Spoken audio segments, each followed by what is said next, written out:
Army chief general Qamar Javed Bajwa سے امریکی وزیر خارجہ کا ٹیلی فونک رابطہ۔ ISPR نے بتایا سپہ سالار نے کہا خطے میں امن کے لیے سب تعمیری کردار ادا کریں، ہر ممکن طور پر تحمل کا مظاہرہ کیا جانا چاہیے۔ امریکی اسٹیٹ ڈپارٹمنٹ کے مطابق مائک پومپیو نے آرمی چیف کو بتایا ایران خطے میں صورتحال کشیدہ کر رہا ہے، امریکی مفادات، تنصیبات اور شراکت داروں کا تحفظ کریں گے۔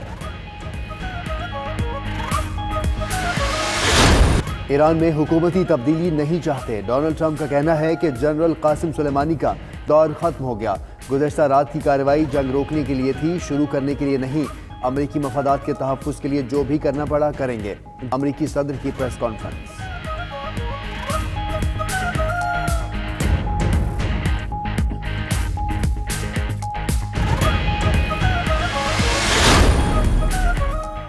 سعودی ولی عہد شہزادہ محمد بن سلمان اور امریکی وزیر خارجہ مائک پومپیو میں ٹیلی فونک رابطہ، عراق کی تازہ صورتحال اور خطے میں تناؤ کے خاتمے کے لیے تبادلہ خیال، مشرق وسطیٰ کے امن و استحکام پر بھی گفتگو کی گئی۔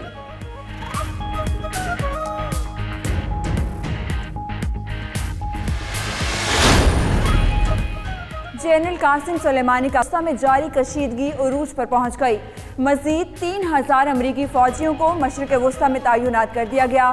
حالیہ کشیدگی کے دوران خطے میں تعینات کیے جانے والے امریکی فوجیوں کی تعداد 3750 ہو گئی۔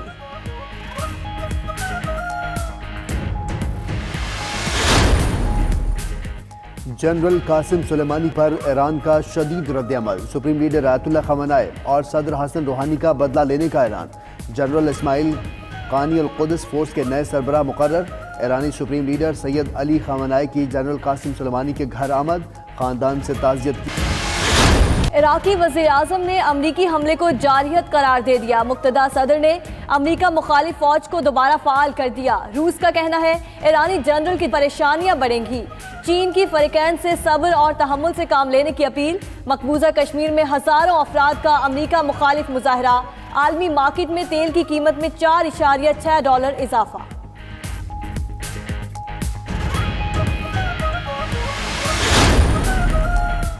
جنرل قاسم سلیمانی اسرائیل کے لیے درد سر بنے رہے، مشرق وسطیٰ میں ایرانی عزائم کے منصوبہ ساز، حزب اللہ اور حماس کو مضبوط کیا، شام کے صدر بشار الاسد کو بھی حکمت عملی بنا کر دی۔ سپریم لیڈر کے بعد ایران کی سب سے طاقتور شخصیت 62 سالہ جنرل کا غریب گھرانے سے تعلق تھا۔ لیبیا کی نیشنل آرمی کے فیلڈ مارشل خلیفہ حفتار کا بڑا اعلان، کہتے ہیں غیر ملکی مداخلت کو روکنے کے لیے تیار ہو جائیں۔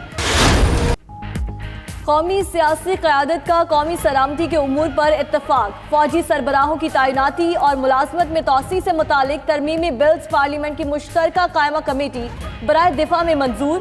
قومی اسمبلی اور سینٹ کے آج ہونے والے اجلاس پیر تک ری شیڈیول، تینوں بلز باری باری دونوں ایوانوں میں پیش کیے جائیں گے۔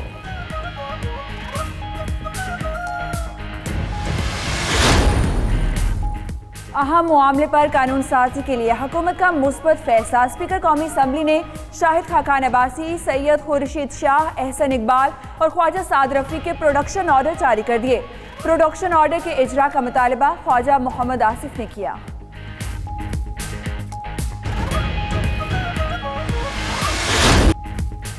وزیر اعظم نے فیصل آباد میں مدینہ فاؤنڈیشن کے تعاون سے جدید ترین شیلٹر ہوم کا افتتاح کر دیا۔ چیئرمین مدینہ فاؤنڈیشن میاں حنیف نے بریفنگ دی، CEO 92 نیوز گروپ میاں رشید بھی ہمراہ تھے۔ پناہ گاہ میں 350 افراد کے رہنے کی گنجائش، خواجہ سراؤں کے لیے 25 الگ بستر، مسجد اور لائبریری بھی موجود۔ اسد عمر نے ٹویٹ کیا، آلو گوشت انہیں اور وزیر اعظم کو بہت پسند آئے۔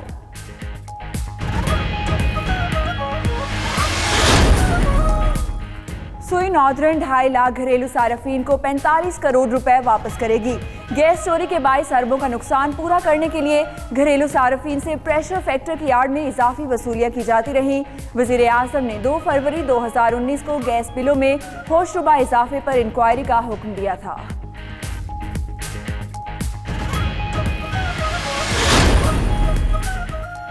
کراچی کے جوڑیا بازار، بولٹن مارکیٹ اور پلاسٹک مارکیٹ سمیت مختلف مقامات پر تجاوزات کے خلاف فٹ پاتھ پر رکھے کیبن، سٹال، ریڑیاں، تخت، کرسیاں اور میزیں ضبط، شاہراہوں پر رکھے گئے پنجرے، گنے کی مشین، پنکچر لگانے والوں کا سامان قبضے میں لے لیا گیا۔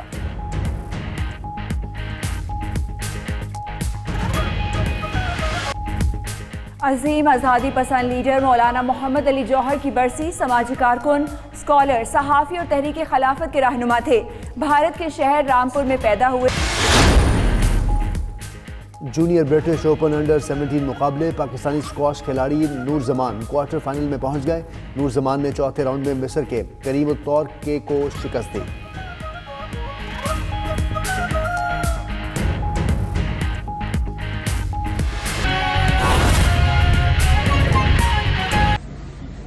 آپ اس حقیقت سے آگاہ ہیں کہ ہمارے بارڈرز اور خطے کی صورتحال کشیدہ ہے۔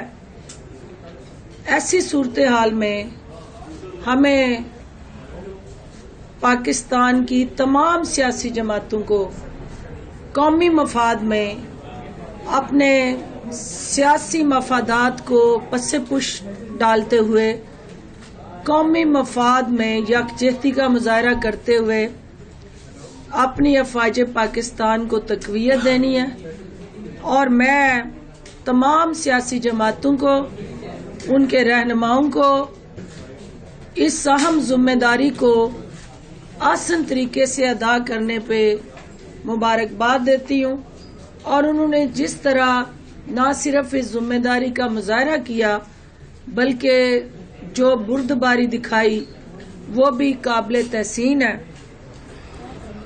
وزیر اعظم عمران خان صاحب کی قیادت میں انشاءاللہ ادارے متحد رہیں گے، اور یہ چونکہ قومی سلامتی اور مفاد کے ساتھ جڑا ایشو ہے، اور اس ایشو میں جو پاکستان کا آئین ہے وہ ملکی دفاع کی ذمہ داری، آئینی ذمہ داری وزیر اعظم کو دیتا ہے، تو جس کے پاس ذمہ داری ہے اختیار بھی اسی کے پاس ہونا چاہیے، اور اس پارلیمنٹ نے اس جمہوری عمل کو، جمہوری وزیر اعظم کی جو اتھارٹی ہے اس کو آگے بڑھایا، اور جس انداز سے اتھارٹی اور ذمہ داری کو یکجا کرنے کی ایک ایسی مثال یہ پارلیمنٹ قائم کرنے جا رہی ہے، اس سے ملک کو مزید مضبوط بنانے میں دفاعی محاذ پہ اور قومی مفاد کے تحفظ میں مدد ملے گی۔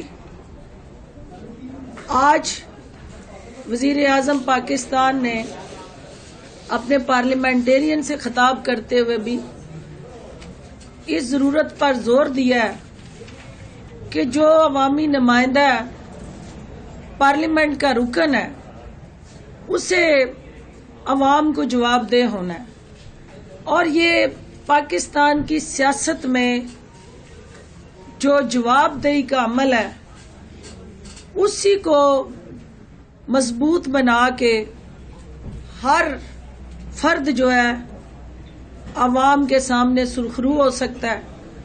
تو آج پارلیمانی کمیٹی کے اندر جو ترجیحات طے ہوئیں اس میں عوام کے ساتھ جو اس پارلیمنٹ کا چولی دامن کا ساتھ ہے، کیونکہ اس پارلیمنٹ سے عوام کے حقوق کی ضمانت ملتی ہے، اور یہ پارلیمنٹ جو ہے عوام کے مفادات اور ان کی بنیادی ضروریات کو یقینی بنانے کے لیے ایک ایسا فورم ہے کہ جو باقی اداروں کو طاقت دیتا ہے، جو باقی اداروں کے ساتھ یکجہتی کے ساتھ قومی مفاد کو پروٹیکٹ کرتا ہے۔ تو لہٰذا پارلیمنٹ کی سپرمیسی ہی جمہوریت کی اصل حقیقی تصویر ہے، اور دنیا کی ہر مہذب جمہوریت میں جو گورننس اور ملکی دفاع کی ذمہ داری ہے وہ وزیر اعظم کے پاس ہے۔ لہذا آج اس پارلیمنٹ کو ہم نے مضبوط بنانا ہے، اور ایک جمہوری پروسیس کا آغاز ہوا ہے، اور جمہوری پروسیس سے ہی انشاءاللہ ان امینڈمنٹس کو منظور کیا جائے گا، اور جو ڈیفنس کمیٹی کے پاس یہ ریفر ہوئی ہیں، انشاءاللہ ڈیفنس کمیٹی کے اندر بھی جتنی بھی سیاسی جماعتوں کے نمائندے موجود ہیں وہ ملک کے بہترین مفاد میں فیصلے کریں گے